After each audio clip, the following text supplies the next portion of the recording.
Ever ponder about the inception of communism, the ideology that has shaped the course of various nations? Today we're diving into the genesis of communism, a political theory that has left an indelible mark on our world. The roots of communism trace back to the mid-19th century, sprouting from the minds of two influential thinkers, Karl Marx and Friedrich Engels. These two theorists penned the Communist Manifesto, a document that would become the cornerstone of the communist ideology. At the heart of the Communist Manifesto lies the notion of a classless society. Marx and Engels envisioned a world where the social and economic disparities that divided the rich and the poor would be dismantled. In this envisioned society, the wealth generated by the labor of the masses wouldn't line the pockets of a select few, but would be distributed evenly among all. The manifesto also called for the abolition of private property. Marx and Engels believed that private property was the root cause of societal inequalities. They argued that the wealth amassed by the bourgeoisie, the capitalist class, was generated off the backs of the proletariat, the working class, thus creating an inherent conflict. Central to their ideology was the proletariat's role in societal change. Marx and Engels posited that the working class was the driving force of revolution. They believed that this class, having nothing to lose but their chains, would rise up against their oppressors, seize the means of production, and establish a communist society. The impact of Marx and Engels' ideas was not confined to the pages of their manifesto. Their ideology began to permeate across borders, sparking revolutions and shaping the socio-political landscapes of various nations. The seed of communism, once planted, started to take root, its influence stretching from the steel mills of Soviet Russia to the rice fields of Mao's China. As the seed of communism was planted, it began to take root across various nations, forever altering their socio-political landscapes. We'll continue our journey through the history of communism and its practical applications in our next scene. From an idea, communism evolved into a global movement. But how did it spread so widely? After the ashes of World War I settled, the face of the world began to change. The Russian Revolution in 1917 was a pivotal moment in history. It marked the birth of the first communist state, the Soviet Union. This was a radical shift from the monarchy that had ruled Russia for centuries. The revolution was fueled by the promise of a society where wealth would be shared equally, a promise that appealed to the masses who were reeling from the ravages of war. But the spread of communism did not stop there. The end of World War II became another critical juncture. The world was divided into two major spheres of influence: the capitalist West, led by the United States, and the communist East, led by the Soviet Union. Eastern Europe, under the influence of the Soviet Union, saw the rise of several communist states. These included Poland, East Germany, Hungary, and Czechoslovakia, among others. The Iron Curtain, as it was famously called, fell across Europe, dividing it into two distinct political and ideological halves. Simultaneously, on the other side of the world, another significant event was unfolding. China, under the leadership of Mao Zedong, was on the path towards communism. The Chinese Communist Revolution, culminating in 1949, resulted in the formation of the People's Republic of China. This was a significant development considering China's vast population and strategic importance in Asia. The Caribbean wasn't untouched by the waves of communism either. The Cuban Revolution in the late 1950s led to the establishment of a communist government under Fidel Castro. This marked the spread of communism to the Western Hemisphere, much to the chagrin of the United States. So, from the vast icy expanses of Russia to the tropical climes of Cuba, communism found its footing in various corners of the globe. It was an ideology that crossed borders, promising a utopia where wealth and power would be equally distributed. As communism spread, it began to manifest in different forms, each with its unique set of characteristics. Communism on paper sounds idealistic, but how does it function in reality? Let's dive into the practical application of communism, examining how it has been implemented in a variety of countries across the globe. We'll look at both the positive and negative aspects, exploring state ownership, economic planning, and social equality, as well as issues such as political repression and economic inefficiencies. When communism is put into practice, one of the most noticeable features is state ownership. The idea is that by owning and controlling the means of production, the state can ensure fair distribution of resources and wealth. In countries like Cuba and North Korea, the government owns all businesses, factories, and farms.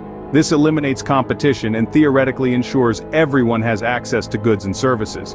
However, this model has often led to economic inefficiencies, as the lack of competition can dampen innovation and productivity. Next, let's talk about economic planning. In a communist society, the government is responsible for planning and directing the economy. They determine what goods and services to produce, how much to produce, and how they're distributed. This top-down approach can, in theory, prevent economic crises and inequality. But in reality, it has often resulted in shortages and surpluses, as it's nearly impossible for a central body to accurately predict the needs and wants of millions of people. Now let's turn our attention to social equality, a cornerstone of communist ideology. Under communism, everyone is supposed to have equal access to education, healthcare, and other social services. In countries like China and Vietnam, significant strides have been made towards social equality. However, this equality often comes at a high cost, such as the suppression of individual freedoms and political repression. Indeed, political repression has been a significant issue in many communist societies. The centralized power structure often leads to a lack of political freedom and human rights. Critics argue that this is an inherent flaw of communism, as the concentration of power in the hands of the state can easily lead to abuses of power. Finally, let's discuss economic inefficiencies. While communism aims to create a classless society where wealth is evenly distributed, it often results in a stagnant economy. Without the incentive of personal gain, individuals may lack the motivation to work hard or innovate, leading to economic downturns and lower standards of living. In conclusion, the practical application of communism is a mixed bag. On the one hand, it strives for a society where everyone has equal access to resources and opportunities. On the other hand, it often leads to political repression and economic inefficiencies. While communism in practice has its merits and demerits, it has undoubtedly played a significant role in shaping the world we live in today. Communism has seen both rise and fall, yet it continues to persist. Why is that so? The late 20th century witnessed a wave of change that marked the end of an era. The mighty Soviet Union, once a beacon of communist power, crumbled, and the Iron Curtain of Eastern Europe was lifted, signifying the fall of communism in these regions. The Soviet Union, having birthed modern communism under the leadership of Vladimir Lenin, found itself in a state of economic stagnation and political turmoil by the late 1980s. The Union's dissolution in 1991 was a symbolic end to a communist era. In Eastern Europe too, communism lost its stronghold.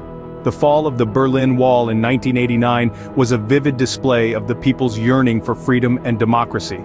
The domino effect that followed saw many Eastern European countries shifting away from communism and embracing democratic reforms. However, while communism experienced a downfall in some areas, it continued to persist and even thrive in others. Countries like China, Cuba, and North Korea remain communist to this day. But why? China, for instance, has managed to sustain its communist system by adapting to the changing global economic landscape. While the Communist Party remains in control, China has embraced certain elements of capitalism, creating a unique blend of communist governance and market economy. This economic reform, initiated by Deng Xiaoping in the late 70s, has contributed to China's rise as a global economic powerhouse. On the other hand, Cuba and North Korea have maintained their communist systems through strict government control and isolationist policies. Despite economic hardships and international pressure, these countries have held steadfast in their commitment to communism. In the end, it's clear that communism's story is far from over. Despite its ups and downs, it remains a powerful force, continuing to influence the course of nations. The persistence of communism reminds us of the diverse ways in which nations navigate their political and economic landscapes, shaping their own unique paths in the process. Despite its ups and downs, communism remains a powerful force, continuing to influence the course of nations. Communism has left an indelible mark on the world. But what is its lasting legacy? As we delve into the annals of history, it's clear that communism's impact is profound and far-reaching. It has influenced politics, economics, and society in ways that still resonate today. Politically, communism has fundamentally challenged traditional notions of governance, highlighting the stark contrast between collectivism and individualism. Economically, it has spurred debates about wealth distribution, market control, and the role of the state in regulating economies. Socially, it has prompted reflections on class structures, equality, and the nature of work. Yet the legacy of communism is not confined to the past. It continues to influence contemporary discourses, sparking debates about its relevance in our modern world. From the socialism with Chinese characteristics to the resurgent leftist movements in Latin America, the specter of communism still looms large. Whether we agree or disagree with its principles, communism's impact on our world is undeniable and continues to spark fervent discussions today.